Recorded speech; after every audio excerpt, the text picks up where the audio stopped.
देखते हैं घटनासार का उत्तर प्रदेश समसामयिकी। यूपी सार्वजनिक परीक्षा अध्यादेश 2024 को मंजूरी। प्रदेश में प्रतियोगी परीक्षा का पेपर लीक कराने को अब 2 साल से लेकर आजीवन कारावास तक की भुगतनी होगी। 2 साल से आजीवन कारावास, 1 करोड़ रुपए को जुर्माना। 2 साल से लेकर आजीवन कारावास और 1 करोड़ रुपए का जुर्माना।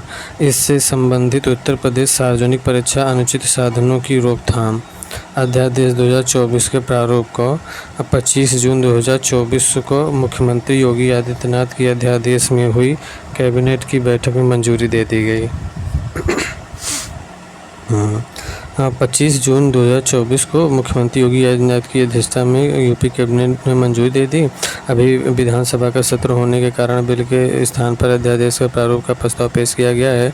अब राज्यपाल की सहमति के बाद गृह विभाग उसकी अधिसूचना जारी करेगा।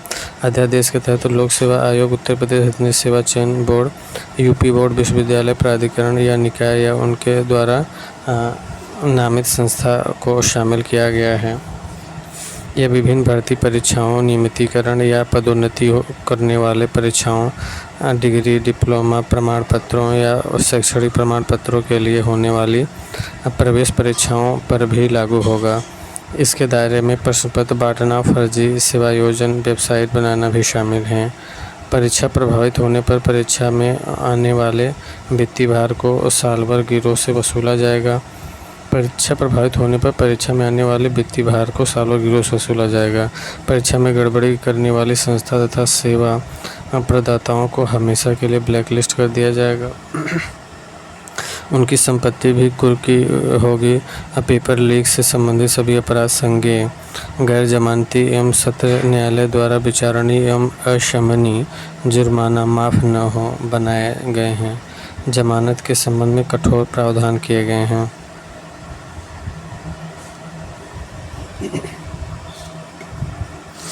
ट्रांसमिशन लाइन को जोड़ने के मामले में उत्तर प्रदेश शीर्ष राज्य है। केंद्रीय विद्युत प्राधिकरण मई 2024 में जारी आंकड़ों के अनुसार 2023-24 में राज्य ट्रांसमिशन कंपनियों द्वारा ट्रांसमिशन लाइन को जोड़ने के मामले में उत्तर प्रदेश देश में शीर्ष है।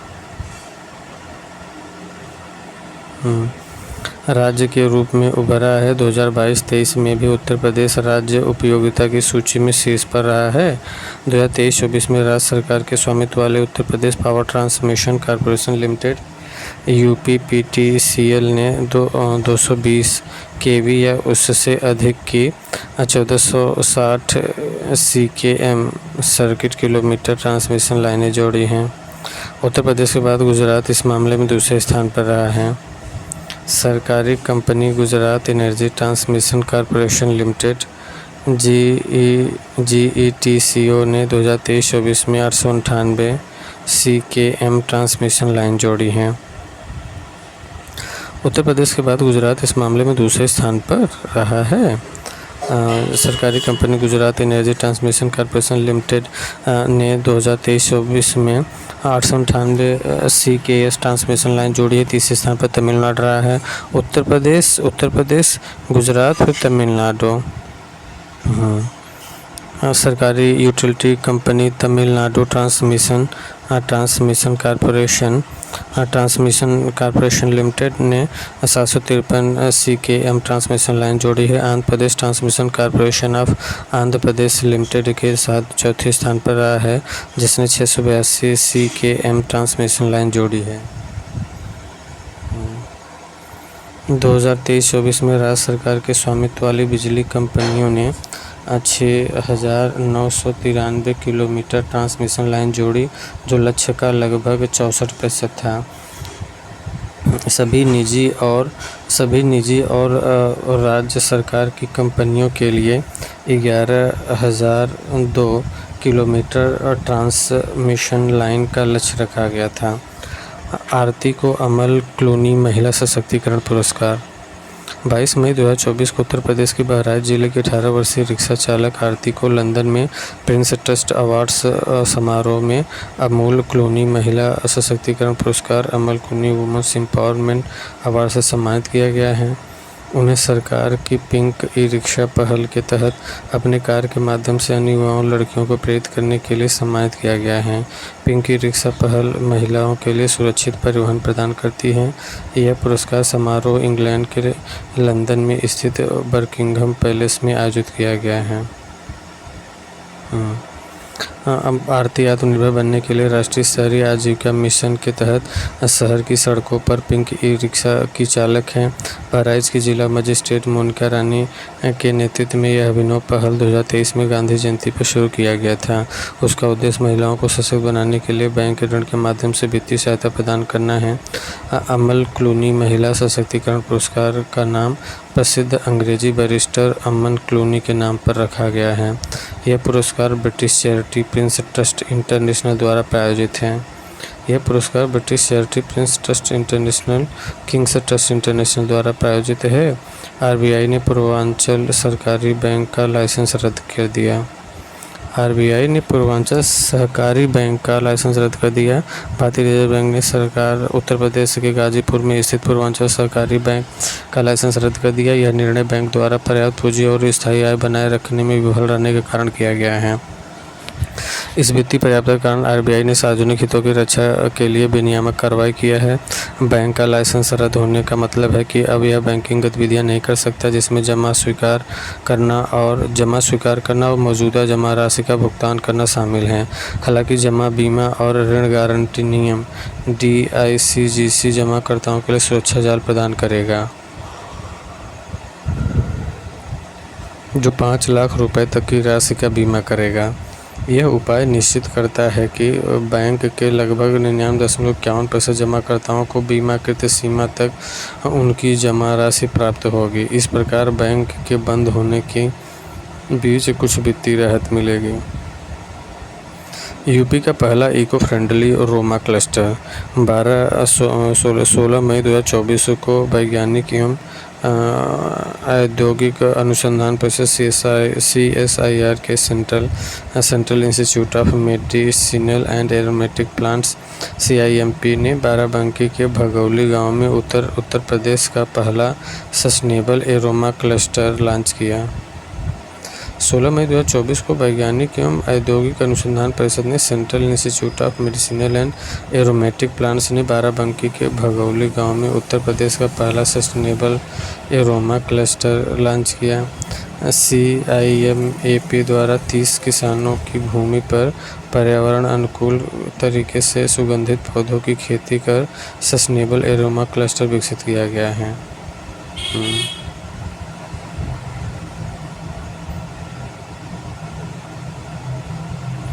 यह क्लस्टर कृषि में टिकाऊ प्रथाओं के उपयोग का एक उदाहरण स्थापित करेगा और देश को शून्य कार्बन उत्सर्जन लक्ष्य प्राप्त करने में मदद करेगा।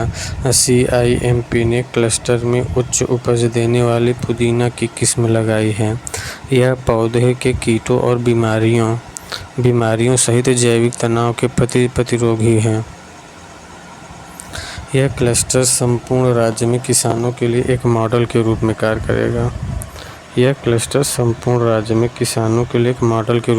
करेगा। इस अवसर पर पुदीने का तेल निकालने के लिए सौर ऊर्जा के चलने वाली इकाइयों का भी उद्घाटन किया गया है।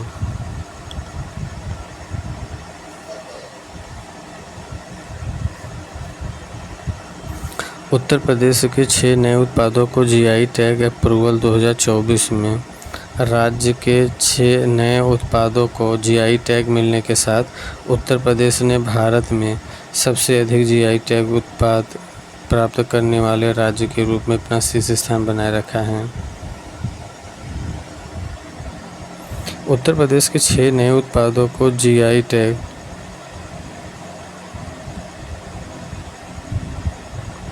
उत्तर प्रदेश के 6 नए उत्पादों को GI टैग अप्रैल 2024 में। राज्य के नए 6 उत्पादों को GI टैग मिलने के साथ उत्तर प्रदेश ने भारत में सबसे अधिक GI टैग उत्पाद प्राप्त करने वाला राज्य के रूप में अपना शीर्ष स्थान बनाए रखा है। इस प्रकार वर्तमान में उत्तर प्रदेश के कुल 75 उत्पादों को GI टैग मिल चुका है। वहीं 58 GI टैग प्राप्त उत्पादों के साथ तमिलनाडु दूसरे स्थान पर है। इस 6 नए उत्पादों में वाराणसी की तिरंगी बर्फ़ी भी शामिल हैं। इस 6 नए उत्पादों में वाराणसी की तिरंगी बर्फ़ी भी शामिल है, जिसे स्वतंत्रता आंदोलन के दौरान एक स्थानीय मिठाई निर्माता द्वारा बनाया गया था, तिरंगी बर्फ़ी। उस वक्त जब अंग्रेज़ी हुकूमत ने देश में तिरंगा लेकर चलने पर रोक लगा दी थी। जीआई टैग एक ऐसा नाम या चिन्ह है जो किसी विशिष्ट भौगोलिक स्थान या मूल से संबंधित है। इसकी अवधि 10 वर्षों के लिए होती है। वस्तुओं का भौगोलिक संकेतक पंजीकरण एवं संरक्षण अधिनियम 1999 भारत में जीआई के पंजीकरण और संरक्षण को नियंत्रित करता है। वाणिज्य एवं उद्योग मंत्रालय के उद्योग संवर्धन एवं आंतरिक व्यापार विभाग DPIIT का एक प्रभाग औद्योगिक संकेतक रजिस्ट्री जीआई टैग प्रदान करता है। उत्तर प्रदेश को 6 जीआई टैग जो मिला है वो है तिरंगी बर्फ़ी वाराणसी का है, मेटल कास्टिंग क्राफ्ट वाराणसी का है, मेटल कास्टिंग क्राफ्ट वाराणसी का है, थारू कढ़ाई लखीमपुर खीरी का है, थारू कढ़ाई लखीमपुर खीरी, बेत और बांस शिल्प बरेली का है, बेत और बांस शिल्प बरेली का है और जरदोजी शिल्प बरेली का है। ये जीआई टैग भी इन सबको मिला है। बेत, बांस और जरदोजी शिल्प में इनका जीआई टैग भी है। इनका 1 डिस्ट्रिक्ट 1 प्रोडक्ट है, उन्हें जीआई टैग भी मिल गया। बेत और बांस शिल्प बरेली, जरदोजी शिल्प Bareilly, hand block print textile Pilkhuwa Hapur का है। ये hand block print textile Pilkhuwa Hapur.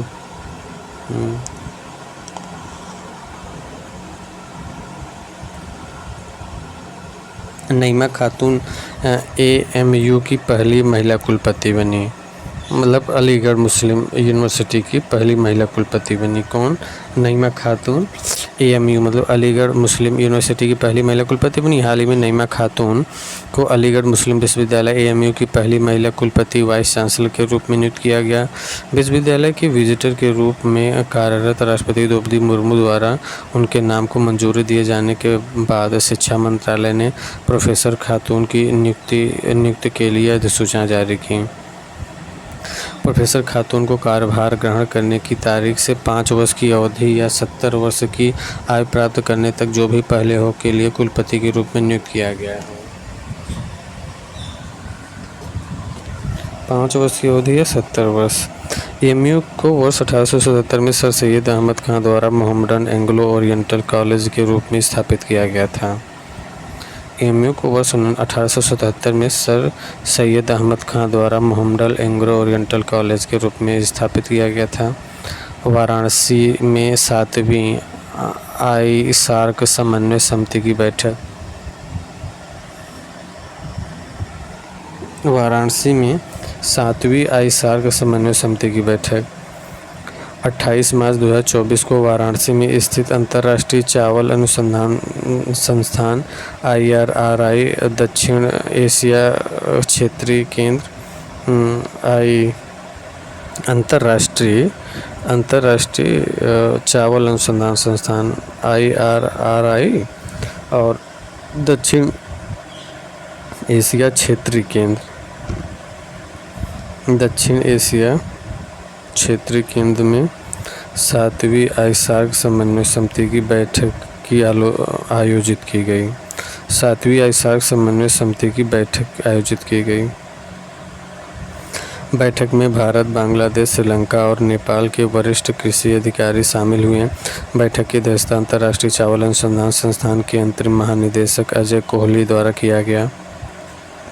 बैठक में इस बात को रेखांकित किया गया कि IRRI दक्षिण एशियाई क्षेत्र में चावल आधारित कृषि खाद्य प्रणाली को बदलने से संबंधित सभी अनुसंधानों के लिए एक साक्ष्य आधारित अनुसंधान केंद्र के रूप में उभर रहा है।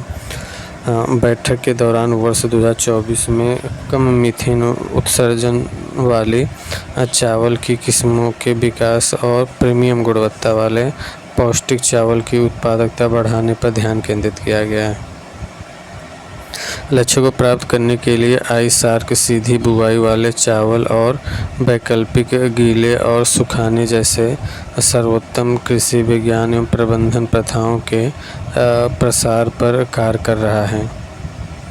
लक्ष्यों को प्राप्त करने के लिए आइसैक सीधी बुवाई वाले चावल और वैकल्पिक गीले सुखाने जैसे सर्वोत्तम कृषि विज्ञान प्रबंधन प्रथाओं के प्रसार प्रकार कर रहा है।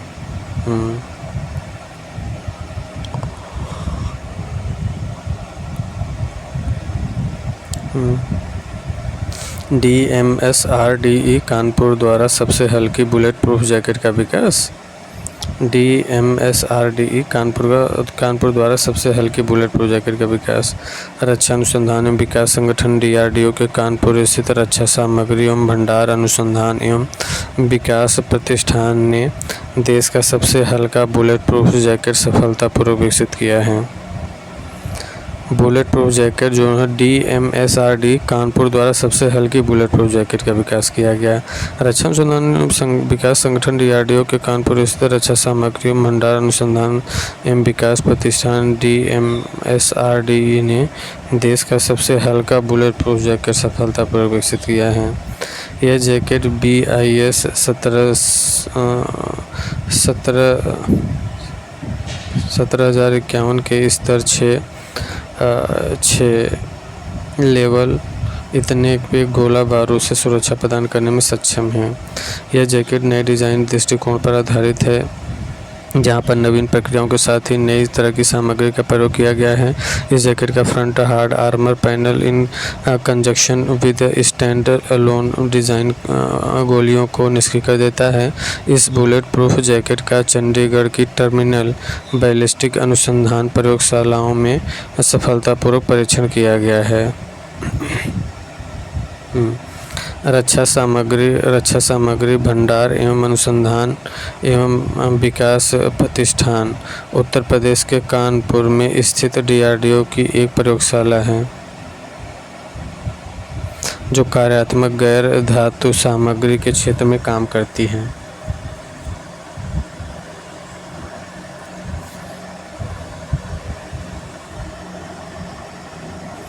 कार्यात्मक और गैर धातु सामग्री में पॉलीमर मैट्रिक्स कंपोजिट इलास्टोमर्स कार्बोनेसिस और नैनो स्ट्रक्चर सामग्री स्टील सामग्री सिरेमिक मैट्रिक्स कंपोजिट और छद्मावरण वस्त्र आदि शामिल हैं।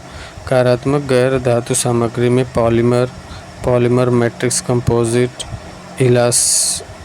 इलास्टोमर्स कार्बोनेसियस नैनो स्ट्रक्चर्ड सामग्री स्टील सामग्री सिरेमिक मैट्रिक्स कंपोजिट छद्मावरण वस्त्र आदि शामिल हैं। IIIT ने बनाई हाईटेक डेटा चिप।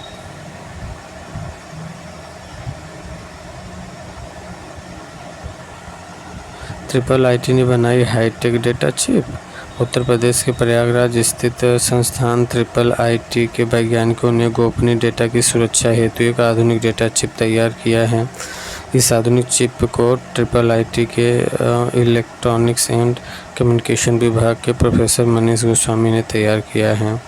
चिप का सफल परीक्षण किया जा चुका है। यह चिप सभी महत्वपूर्ण डेटा को सुरक्षा प्रदान करने में सक्षम है। चिप का उपयोग सभी इलेक्ट्रॉनिक यंत्रों, मोबाइल फ़ोन, कंप्यूटर, लैपटॉप आदि में किया जा सकता है। कौन बनाया है? IIIT ने बनाई है हाईटेक डेटा चिप। चिप का उपयोग सभी electronic, mobile phone, computer, laptop में किया जा सकता है। यह चिप मेटा स्टेबिलिटी के कॉन्सेप्ट पर डिज़ाइन किया गया है, जो एक विशेष तरह का रैंडम कोड जनरेट करेगा, जिसे हैंग करना आसान नहीं होगा। छोटी आकार में होने के कारण यह चिप कम पावर का उपयोग करती है। पहला स्वदेशी crash fire tender.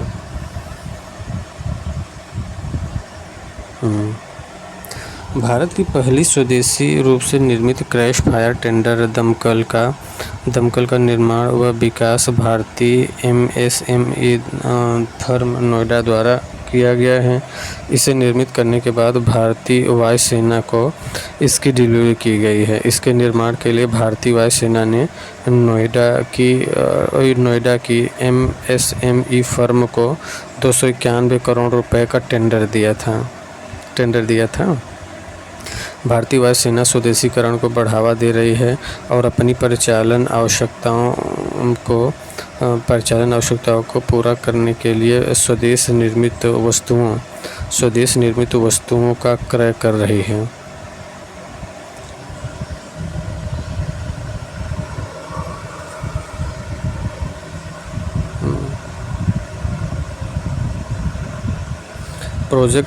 Project Praveen के समय कौशल प्रशिक्षण। उत्तर प्रदेश सरकार ने प्रोजेक्ट प्रवीण के तहत राज्य में 61,000 से अधिक छात्रों को कौशल प्रदान किया है। इस योजना के अंतर्गत युवाओं को रोजगार बाजार हेतु तैयार करने के लिए मुफ्त कौशल प्रशिक्षण और आधुनिक पाठ्यक्रम प्रदान किया जा रहा है। इस परियोजना के माध्यम से राज्य के उच्चतर माध्यमिक विद्यालय के 6 से 12 वर्ष तक के छात्रों को प्रशिक्षण प्रदान किया जाएगा। योजना के अंतर्गत छात्र अपने नियमित अध्ययन के साथ IT क्षेत्र, इलेक्ट्रॉनिक्स, सौंदर्य, स्वास्थ्य सेवा, परिधान और लेखांकन जैसे क्षेत्र में निःशुल्क प्रशिक्षण प्राप्त कर सकेंगे।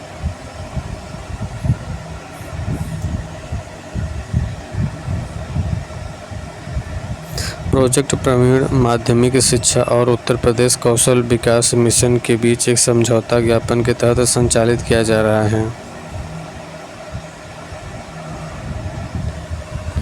प्रोजेक्ट प्रवीण माध्यमिक शिक्षा और उत्तर प्रदेश कौशल विकास मिशन के बीच एक समझौता ज्ञापन के तहत संचालित किया जा रहा है। परियोजना का उद्देश्य राज्य की शिक्षा प्रणाली और पाठ्यक्रम में सुधार करना है। परियोजना वर्ष 2023 में पायलट प्रोजेक्ट के रूप में शुरू किया गया था। कौन सा ये जो है ना, ये प्रोजेक्ट प्रवीण के तहत कौशल प्रशिक्षण, उत्तर प्रदेश सरकार ने प्रोजेक्ट प्रवीण के तहत 61,000 से अधिक छात्रों को कौशल प्रशिक्षण प्रदान किया है। इस परियोजना के माध्यम से राज्य के उच्चतर माध्यमिक शिक्षा परिषद 6 से 12 वर्ष तक के छात्रों को प्रशिक्षण प्रदान किया जाएगा। छात्र अपने नियमित अध्ययन के साथ IT क्षेत्र और इलेक्ट्रॉनिक्स, सौंदर्य, स्वास्थ्य सेवा, परिधान और लेखांकन जैसे निःशुल्क प्रशिक्षण प्राप्त कर सकेंगे। प्रोजेक्ट प्रवीण माध्यमिक शिक्षा और उत्तर प्रदेश कौशल विकास मिशन के तहत एक समझौता ज्ञापन के तहत संचालित किया जा रहा है। परियोजना का उद्देश्य राज्य की शिक्षा प्रणाली और पाठ्यक्रम में सुधार करना है। परियोजना को वर्ष 2023 में पायलट प्रोजेक्ट के रूप में शुरू किया गया है। वर्ष 2024 में इस परियोजना के लिए 150 सरकारी माध्यमिक विद्यालयों के 20,582 छात्रों को प्रशिक्षण प्रदान किया जाएगा। इसके अतिरिक्त 3,450 कस्तूरबा गांधी बालिका विद्यालय की छात्राओं को भी इस योजना से जोड़ा जाएगा। योजना के तहत प्रशिक्षण लेने वाला छात्रों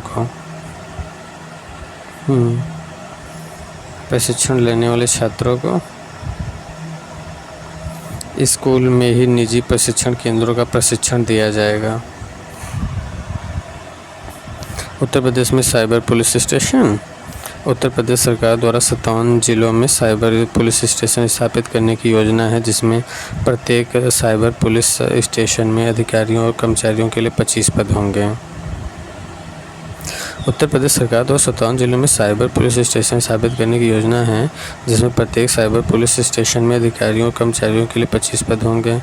राज्य सरकार ने राष्ट्रीय और वैश्विक स्तर पर साइबर अपराध की बढ़ती घटनाओं के जवाब में राज्य के सभी 75 जिलों में साइबर पुलिस स्टेशन स्थापित करने का निर्णय लिया है, जबकि 18 मंडलों में साइबर स्टेशन पहले से ही शुरू हैं। शेष 57 जिलों में भी ऐसे स्टेशन स्थापित होंगे। चित्रकूट में बनेगा डिफेंस कॉरिडोर। देश में उत्तर प्रदेश रक्षा उत्पादन के क्षेत्र में आगे बढ़ रहा है। इसी क्रम में बुंदेलखंड के क्षेत्र के चित्रकूट जनपद में डिफेंस कॉरिडोर विकसित करने की घोषणा की है।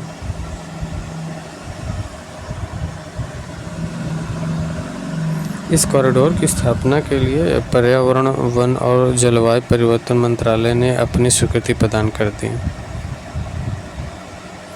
चित्रकूट जनपद के करवी खुटरिया गांव के पास इस डिफेंस कॉरिडोर को स्थापना की जाएगी, जिसका कुल क्षेत्रफल 102 हेक्टेयर है। चित्रकूट जनपद में डिफेंस कॉरिडोर विकसित करने की घोषणा। चित्रकूट जनपद में डिफेंस कॉरिडोर 102 हेक्टेयर में इस डिफेंस कॉरिडोर में हथियार, ड्रोन, हेलीकॉप्टर, विशेष बटन रोबोटिक्स मिसाइल और अन्य सैन्य उपकरणों का निर्माण किया जाएगा। 102 हेक्टेयर क्षेत्र में विकसित इस डिफेंस कॉरिडोर में 33.6 हेक्टेयर ग्रीन बेल्ट 33.2% विकसित किया जाएगा। यूपी दर्शन पार्क की तर्ज पर वेस्ट टू वंडर पार्क है। यूपी दर्शन पार्क की तर्ज पर waste to wonder park. Uttar Pradesh सरकार द्वारा लखनऊ में स्थित यूपी दर्शन पार्क की तर्ज पर प्रयागराज जनपद में वेस्ट टू वंडर पार्क विकसित करने की योजना है। उत्तर प्रदेश के प्रयागराज जनपद में इस पार्क के लिए संगम क्षेत्र के नज़दीक स्थान चुनाव किया गया है। इस पार्क को विकसित करने की जिम्मेदारी नगर निगम प्रयागराज को दी गई है। इसका निर्माण महाकुंभ 2025 से पहले किया गया है।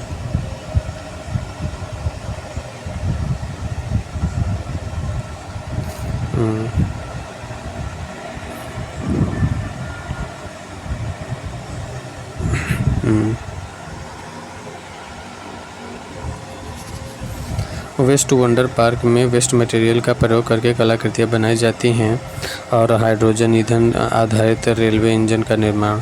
हाइड्रोजन ईंधन आधारित रेलवे इंजन का निर्माण भारतीय रेलवे उत्तर प्रदेश के कानपुर स्थित भारतीय प्रौद्योगिकी संस्थान के साथ मिलकर हाइड्रोजन ईंधन आधारित रेलवे इंजन निर्माण की योजना बना रहा है। यह भारत का पहला हाइड्रोजन ईंधन आधारित रेलवे इंजन होगा। इसका निर्माण कानपुर में किया जाएगा। इस इंजन के निर्माण और विकास के लिए IIT कानपुर में एक अत्याधुनिक lab centre for railway research तैयार की गई है। IIT की इस लैब में इंजन की तकनीकी विकसित की जाएगी। इसका निर्माण इलेक्ट्रॉनिक लोको शेड और फजलगंज में किया जाएगा। गोंडा में बनाया जाएगा कछुआ संरक्षण रिजर्व। गोंडा में बनाया जाएगा कछुआ संरक्षण रिजर्व। उत्तर प्रदेश के गोंडा जिले में वन विभाग turtle survival alliance foundation India के सहयोग से एक संरक्षण प्रयास शुरू कर रहा है। इस प्रयास का उद्देश्य घाघरा नदी की सहायक नदी सरजू नदी घाघरा नदी की सहायक नदी सरजू नदी किनारे एक कछुआ संरक्षण रिजर्व स्थापित करना है। गोंडा जिला अपने कछुआ विविधता के लिए जाना जाता है, जो इसे इस तरह के संरक्षण प्रयास के लिए एक आदर्श स्थान बनाता है। इस परियोजना के लिए एक प्रस्ताव भेजा गया है, जिसमें 6 साल तक विभिन्न कछुओं की प्रजातियों की निगरानी और आसपास की वनस्पतियों और जीवों का अध्ययन किया जाएगा। प्रस्तावित रिजर्व में सरजू नदी का 2 किलोमीटर का विस्तार शामिल होगा, जिसमें विभिन्न प्रकार के पौधों की प्रजातियां, पक्षी, मछलियां और पानी के सांप पाले जाएंगे। प्रस्तावित रिजर्व में सरजू नदी का 2 किलोमीटर के विस्तार का शामिल होगा। इसमें विभिन्न प्रकार के पौधों की प्रजातियां, पक्षी, मछलियां और पानी के सांप पाले जाएंगे। प्रस्ताव पर स्वीकृति के लिए राज्य सरकार के पास भेजा गया है। अनुमोदन पर 10 वर्षों की प्रारंभिक अवधि के लिए एक प्रबंधन योजना की तैयारी की जाएगी। यह योजना कछुओं के संरक्षण पर ध्यान केंद्रित करेगी और क्षेत्र की संपूर्ण जैव विविधता की रक्षा करने का लक्ष्य रखेगी। इसमें 30 से अधिक मछली प्रजातियों में 50 पक्षी प्रजातियों और विभिन्न पौधों और पानी के सांपों की 2 प्रजातियों का संरक्षण शामिल है। इसमें 30 से अधिक मछली प्रजातियों और 50 पक्षी प्रजातियों और विभिन्न पौधों और पानी के सांपों की 2 प्रजातियों का संरक्षण शामिल है।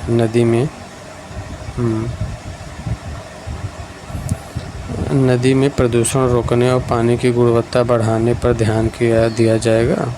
कानपुर में पहला गोला बारूद मिसाइल विनिर्माण परिसर का उद्घाटन। कानपुर में पहला गोला बारूद मिसाइल विनिर्माण परिसर का उद्घाटन उत्तर प्रदेश मुख्यमंत्री आदित्यनाथ ने आज 26 फरवरी 2024 को कानपुर में प्रदेश का पहला गोला बारूद मिसाइल विनिर्माण परिसर का उद्घाटन किया है।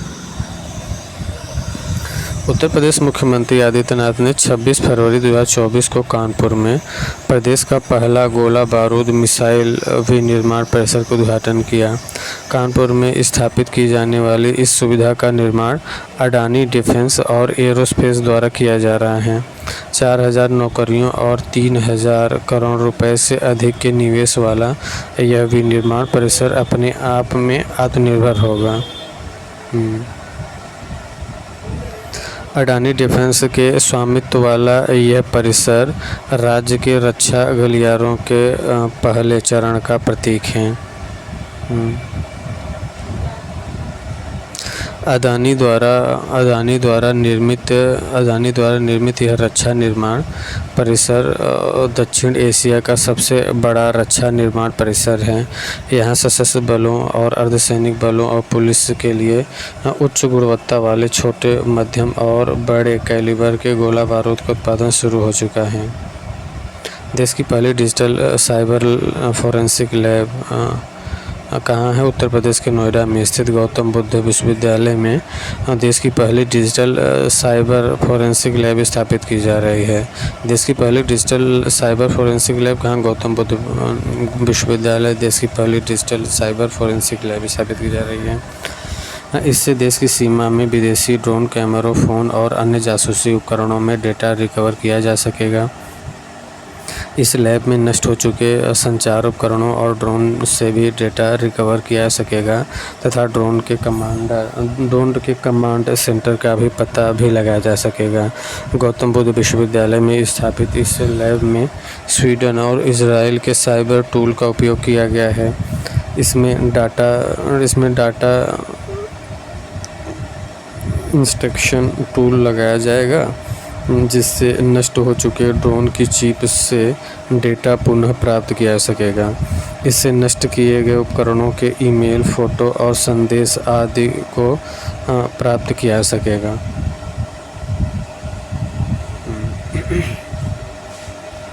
इस फोरेंसिक लैब से देश की law enforcement agency NIA, raw, CBI, IBED आदि सुरक्षा एजेंसियों को लाभ प्राप्त होगा। उत्तर प्रदेश का छठा rail coach restaurant. Uttar Pradesh का राज्य का छठा rail coach restaurant Uttar Pradesh के प्रयागराज जनपद के प्रयागराज जंक्शन पर प्रदेश का छठा rail coach restaurant. Uttar Pradesh राज्य का छठा rail coach restaurant Uttar Pradesh के प्रयागराज जनपद के प्रयागराज जंक्शन पर प्रदेश का छठा रेल कोच रेस्टोरेंट। छठा रेल कोच रेस्टोरेंट का शुभारंभ मई 2024 में किया गया। उत्तर प्रदेश के लखनऊ, बरेली, वाराणसी, झांसी, आगरा, कैंट में रेल कोच रेस्टोरेंट हैं। रेल कोच रेस्टोरेंट का संचालन पहले से ही चल रहा है। रेल कोच रेस्टोरेंट के रूप में AC 2 कोच को एक रेस्टोरेंट का रूप दिया गया है। रेल कोच रेस्टोरेंट के रूप में AC 2 कोच को एक रेस्टोरेंट का रूप दिया गया। इसमें सिर्फ शाकाहारी भोजन उपलब्ध होगा। इस रेल कोच रेस्टोरेंट में 56 लोगों के बैठने की सुविधा होगी। यह रेस्टोरेंट 24 घंटे खुला रहेगा। आने वाले दिनों में गोरखपुर में भी ऐसे ही रेल कोच रेस्टोरेंट खोलने की योजना है। उत्तर प्रदेश बजट 2024-25। 5 फरवरी 2024 को उत्तर प्रदेश के वित्त मंत्री सुरेश खन्ना ने राज्य विधानसभा में वित्तीय वर्ष 2024-25 का बजट प्रस्तुत किया। वित्तीय वर्ष 2024-25 बजट के मुख्य बिंदु हैं। प्रस्तुत बजट का आकार 7,36,437 करोड़ 71 लाख रुपए है। प्रस्तुत बजट का आकार 7,36,437 करोड़ 71 लाख रुपए है। बजट में 24,863 करोड़ 57 लाख रुपए की नई योजनाएं सम्मिलित की गई हैं। बजट में 24,863 करोड़ 57 लाख रुपए की नई योजनाएं सम्मिलित की गई हैं। बजट में 24,863 करोड़ 57 लाख बजट में 24,863 करोड़ 57 लाख रुपए मतलब 24,863.57 करोड़ रुपए की नई योजनाएं सम्मिलित की गई हैं। बजट में 24,863.57 करोड़ रुपए की नई योजनाएं सम्मिलित की गई हैं। प्रदेश सरकार की नीतियां विशेष रूप से युवा, महिला, किसान व गरीबों के उत्थान को समर्पित हैं। प्रदेश सरकार की नीतियां विशेष रूप से युवा, महिला, किसान व गरीबों के उत्थान को समर्पित हैं। प्राप्तियाँ। बजट में कुल प्राप्तियाँ 7,21,333 करोड़ 82 लाख रुपए अनुमानित हैं। बजट में कुल प्राप्तियाँ कितना 7,21,333 करोड़ 52 लाख रुपए अनुमानित हैं। कुल प्राप्तियों में 6,06,802.40 करोड़ की राजस्व प्राप्तियाँ तथा 1,14,531.42 करोड़ रुपए की पूंजीगत प्राप्तियाँ सम्मिलित हैं। राजस्व प्राप्तियों में कर राजस्व का अंश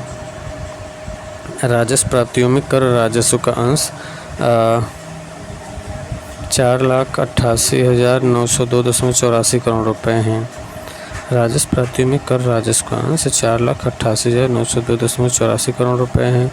इसमें राज्य का कर राजस्व 2,70,086 करोड़ रुपए तथा केंद्रीय करों में राज्य का अंश 2,18,816.84 करोड़ रुपए सम्मिलित हैं। कुल व्यय बजट में कुल व्यय 7,36,437 करोड़ रुपए। बजट में कुल व्यय 7,36,437 करोड़ 71 लाख रुपए अनुमानित हैं।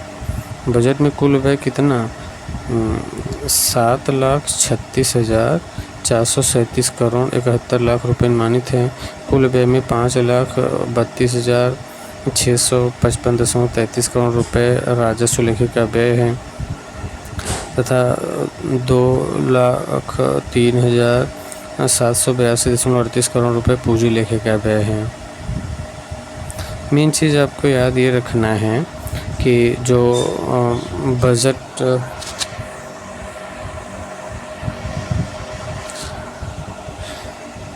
एक तो बजट का आकार कितना है, बजट का आकार है 7,36,437.71 करोड़। याद रखिएगा बजट का आकार कितना है 7,36,437.71 करोड़ हो गया। और दूसरा याद करना है कि जो नई योजनाएं सम्मिलित की गई हैं वो 24,863.57 करोड़ रुपए की नई योजना प्रारंभ की गई है। बस यही याद रखिएगा। और समेकित निधि की प्राप्तियों में कुल व्यय घटाने के पश्चात 15,103 करोड़ 89 लाख रुपए का घाटा अनुमानित है। लोक लेखे से 5,500 करोड़ रुपए की शुद्ध प्राप्ति अनुमानित है। प्रारंभिक शेष 38,189 करोड़ 66 लाख रुपए के हिसाब में लेते हुए अंतिम शेष 28,585.77 करोड़ रुपए अनुमानित हैं। बजट में राजस्व बजट 74,147 करोड़ और 7 लाख रुपए अनुमानित हैं।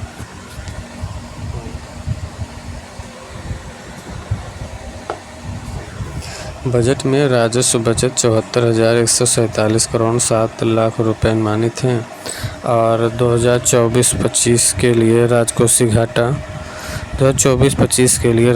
घाटा 86,530.51 करोड़ रुपए अनुमानित हैं।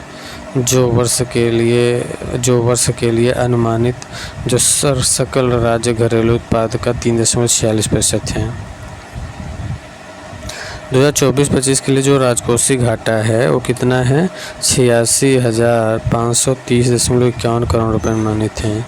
जो वर्ष के लिए अनुमानित जो सकल राज्य घरेलू उत्पाद का 3.46% है। राजकोषीय घाटा 3.46% है। राजकोषीय घाटा क्या है 3.46% है राजकोषीय घाटा।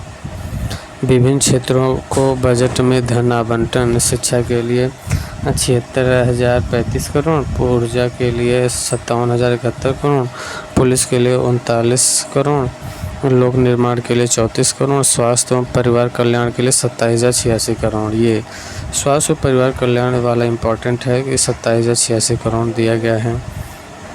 नगर विकास के लिए 25 करोड़ और ग्रामीण विकास के लिए 25,409 करोड़ रुपए। ग्रामीण विकास ये इम्पोर्टेंट है। ग्रामीण विकास नमामि गंगे और ग्रामीण जलापूर्ति 25,710 करोड़ रुपए और पंचायती राज के लिए 21,197 करोड़ ये इम्पोर्टेंट है। ग्रामीण विकास 25,409 करोड़, पंचायती राज 21,197 करोड़ याद रखिएगा। भारी उद्योग 21 करोड़। कल्याणकारी योजनाओं पर धन आवंटन जैसे सर्व शिक्षा अभियान के लिए 21,310 करोड़, विधवा व वृद्धा पेंशन 12,610 करोड़, जल जीवन मिशन ये इम्पॉर्टेंट है 22,000 करोड़ ये इम्पॉर्टेंट है, अपने सिलेबस में भी दिया है। जल जीवन मिशन जो 15 अगस्त 2019 को स्टार्ट किया गया था और 22,000 करोड़ जल जीवन मिशन के लिए। जल जीवन मिशन के लिए 22,000 करोड़ और मनरेगा के लिए 5,060 करोड़ ये याद रखिएगा। जल जीवन मिशन के लिए 22,000 करोड़ और मनरेगा के लिए 5,060 करोड़। राष्ट्रीय ग्रामीण आजीविका मिशन के लिए 36,095 करोड़। राष्ट्रीय ग्रामीण आजीविका मिशन 36,095 करोड़ है। राष्ट्रीय ग्रामीण आजीविका मिशन और पीएम ग्राम सड़क योजना 3,668 करोड़। पीएम ग्राम सड़क योजना के लिए 3,668 करोड़ रुपए और पीएम आवास योजना के लिए 6,389 करोड़ रुपए दिया गया है और स्वच्छ भारत मिशन के लिए 7,575 करोड़ रुपए दिया गया है। ये सब बहुत इम्पोर्टेंट है। उत्तर प्रदेश 2024-25 में प्रदेश की जीडीपी के 25 लाख करोड़ रुपए तक पहुंचने का अनुमान है।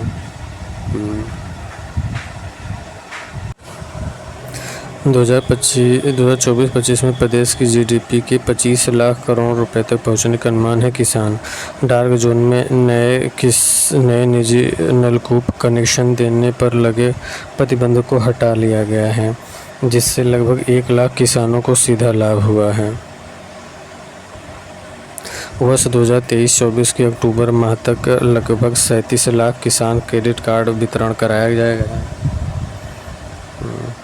वर्ष 2023-24 के अक्टूबर माह तक लगभग 37 लाख किसान क्रेडिट कार्ड का वितरण कराया गया है। वर्ष 2023-24 के अक्टूबर माह तक लगभग 37 लाख किसान क्रेडिट कार्ड वितरण कराया गया है। 37 लाख किसान क्रेडिट कार्ड वितरण कराया गया है 2023-24 तक। प्रधानमंत्री फसल बीमा योजना के अंतर्गत 2022-23 में के लगभग 10 लाख बीमित कृषियों को माह अक्टूबर 2023 तक 831 करोड़ रुपए की क्षतिपूर्ति का भुगतान किया गया है। वर्ष 2023-24 के अक्टूबर माह तक लगभग 37 लाख किसान क्रेडिट कार्ड का वितरण किया गया है। फसल बीमा योजना के अंतर्गत प्रधानमंत्री फसल बीमा योजना के अंतर्गत 2022-23 के अंतर्गत 10 लाख बीमित कृषकों को माह अक्टूबर 2023 तक 831 करोड़ रुपए क्षतिपूर्ति का भुगतान किया गया है। प्रधानमंत्री किसान सम्मान निधि योजना के अंतर्गत दिसंबर 2023 तक लगभग 63,000 करोड़ रुपए की धनराशि डीबीटी के माध्यम से 2 करोड़ 62 लाख कृषकों के खातों में हस्तांतरित किया गया है। प्रधानमंत्री किसान मानधन योजना के अंतर्गत प्रदेश के लघु एवं सीमांत कृषकों को 60 वर्ष की आयु प्राप्त करने पर पुरुष एवं महिला दोनों के लिए 3,000 रुपये की सुनिश्चित मासिक पेंशन प्रदान की जा रही है। महिला एवं बाल विकास निराश्रित महिला पेंशन योजना के अंतर्गत पात्र लाभार्थियों को देय पेंशन की धनराशि 500 रुपये प्रतिमाह से बढ़ाकर 1,000 रुपये कर दी गई है। निराश्रित महिला पेंशन योजना में 2023-24 में तृतीय तिमाही तक 31,28,000 निराश्रित महिलाओं को लाभान्वित किया गया है। 31,28,000 निराश्रित महिलाओं को लाभान्वित किया गया है। मुख्यमंत्री कन्या सुमंगला योजना के अंतर्गत पात्र महिलाओं को 6 विभिन्न श्रेणियों में कुल 15,000 रुपये की सहायता प्रदान की जा रही है। अब 25,000 हो गया। वित्तीय वर्ष 2019-20 से 2023-24 तक 17.82 लाख लाभार्थियों को इस योजना को से लाभान्वित किया गया। 17.82 लाख लाभार्थियों को।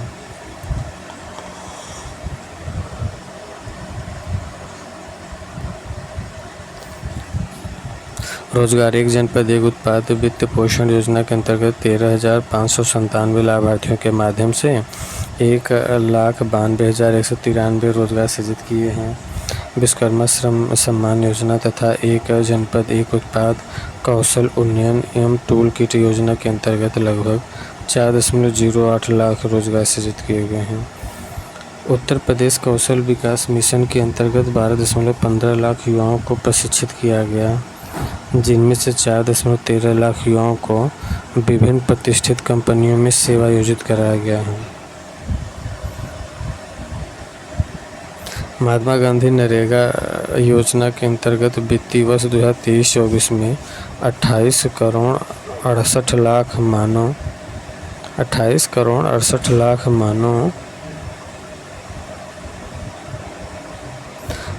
दिवस सृजित कराते हुए 75,24,000 श्रमिकों को रोजगार प्रदान किया गया है तथा वित्तीय वर्ष 2024-25 में 33 करोड़ मानव दिवस सृजित किए जाने का लक्ष्य है। किसमें कर रहे हैं ये महात्मा गांधी नरेगा योजना अंतर्गत वित्तीय वर्ष 2023-24 में 28 करोड़ 68 लाख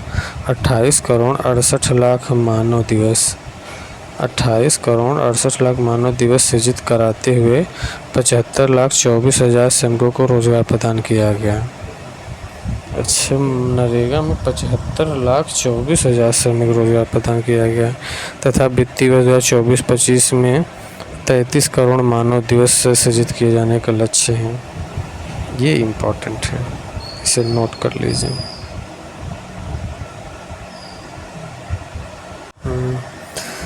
श्रमिक कल्याण भारत सरकार द्वारा निर्मित ई श्रम पोर्टल पर उत्तर प्रदेश के लगभग 8.32 करोड़ कामगारों का पंजीकरण हुआ है। भारत सरकार द्वारा निर्मित ई श्रम पोर्टल पर उत्तर प्रदेश के लगभग 8.32 करोड़ कामगारों का पंजीकरण हुआ है, जो देश में सर्वाधिक है। निर्माण कामगार मृत्यु विकलांगता सहायता एवं अक्षमता पेंशन योजना तथा निर्माण कामगार अंत्येष्टि सहायता योजना को एकीकृत करते हुए नई योजना निर्माण कामगार मृत्यु व दिव्यांगता सहायता योजना कर दिया गया है। निर्माण कामगार मृत्यु विकलांगता सहायता एवं अक्षमता पेंशन योजना तथा निर्माण कामगार अंत्येष्टि सहायता योजना को एकीकृत करते हुए नई योजना निर्माण कामगार मृत्यु व दिव्यांगता सहायता योजना कर दिया गया है।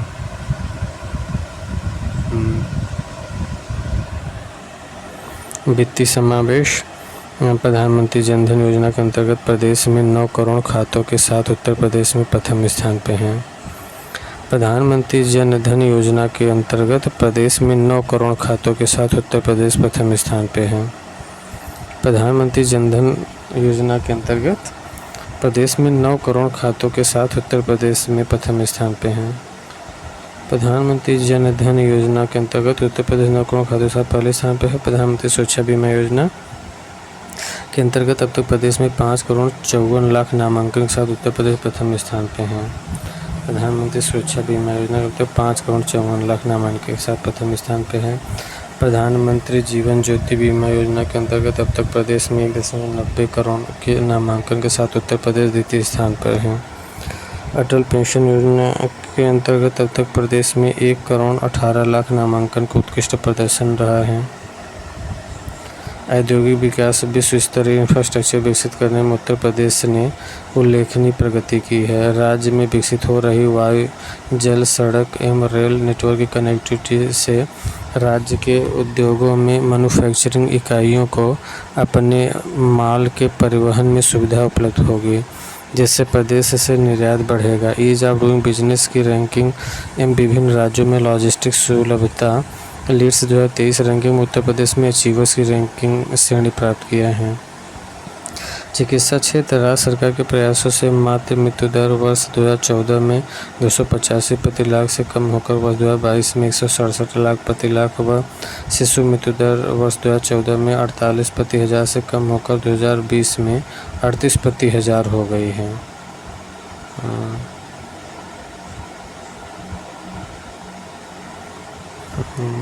Thank you.